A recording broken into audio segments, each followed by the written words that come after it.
Have you ever spent hours going back and forth, changing backgrounds, moving props, altering angles, just to get a good-looking food photo? Although there are thousands of different ways to set the scene, it's time to simplify it. In this video, Blue Lake Shot will provide 3 quick formulas for you to take eye-catching food photos at home with ease. Let's take a look.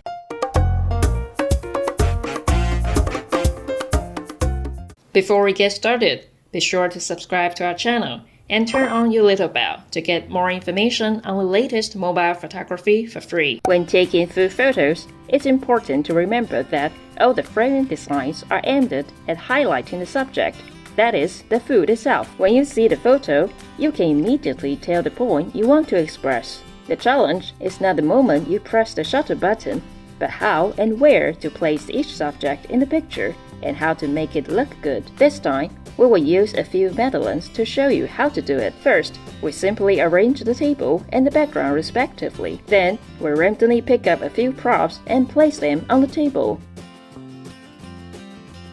If you don't have a plan in advance, you can stuff them all into the picture, which will look like this. It will only look very messy, just like an unorganized table with a bunch of clutter. If you don't know how to arrange the picture, you can start by trying the first formula for setting up a scene. First, we simply classify the object on the table into 2 main categories, higher height and lower height. Generally speaking, the height of bottles and jars will be much higher than plates and fabrics, and the medallions to be shot here also belongs to the lower height category. Roughly categorizing objects according to different heights will help improve the efficiency of scene arrangement. When it comes to arranging objects, you can place them in order from high to low. In case the height difference is too much, you can stack up a few objects with lower height to make them visually smooth and uninterrupted. Instead of looking like 2 objects, they are completely abrupt and forced together.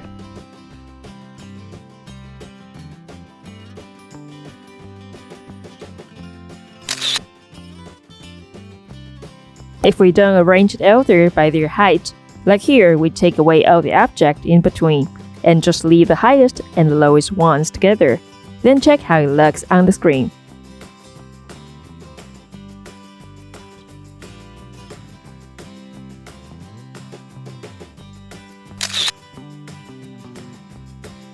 As you can see from the photo, when the height difference is large, it will not only cause difficulties in framing, but also easy to produce visual discontinuity. In addition to direct placement, food may be particularly stacked in order to bring the height difference between the main subject and the side object closer together. For example, here we stack the medallions that are relatively flat. Although this can achieve the effect of reducing the height difference between the two, it may also create a strong sense of posing and discrepancy with real life.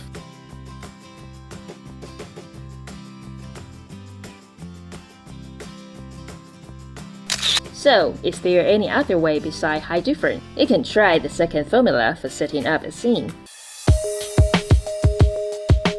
Since there's already a large height difference between the 2 objects, if they are placed directly parallel to each other, the taller object will take up a larger proportion of the picture due to its larger size. And in contrast, Madeline will become a supporting character, and the order of priority will be reversed. Therefore, we move the taller object backward to take advantage of the visual characteristic that the near is bigger and the far is smaller to reduce the height gap. At the same time, we try to bring the main subject closer to the lens in order to increase the visual proportion of it, thus highlighting its importance. After confirming the position of the highest and the lowest, the central part will be filled with other objects orderly, so as to enrich the picture.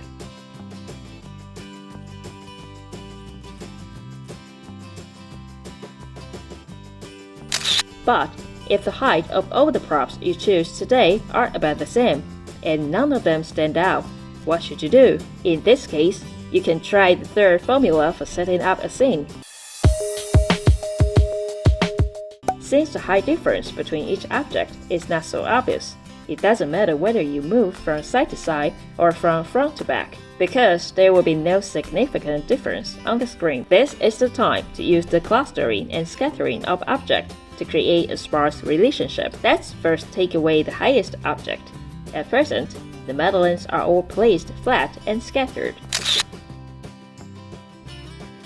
In order to make the main subject the most visually heavy part of the picture, we gather more of the madeleines together to become the densest area. But of course, we cannot leave all other areas completely empty, as this would make the picture unbalanced and uncomfortable to look at. We place a small number of madeleines in the surrounding areas, and also put some other object to accompany them while keeping the relationship between them a little loose, so as to increase the flexibility of the picture by mastering the distance between different objects.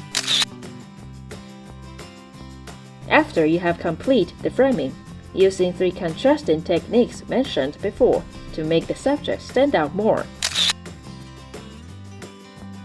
In the future, when you feel that the scene doesn't look good, you can use these 3 formulas to take beautiful photos easily. Phone photography at home. Have you learned it? If you have any questions about taking pictures or arranging props, please leave us a message, and we will make it into a tutorial video to reply. It's not hard to take pictures, just try it.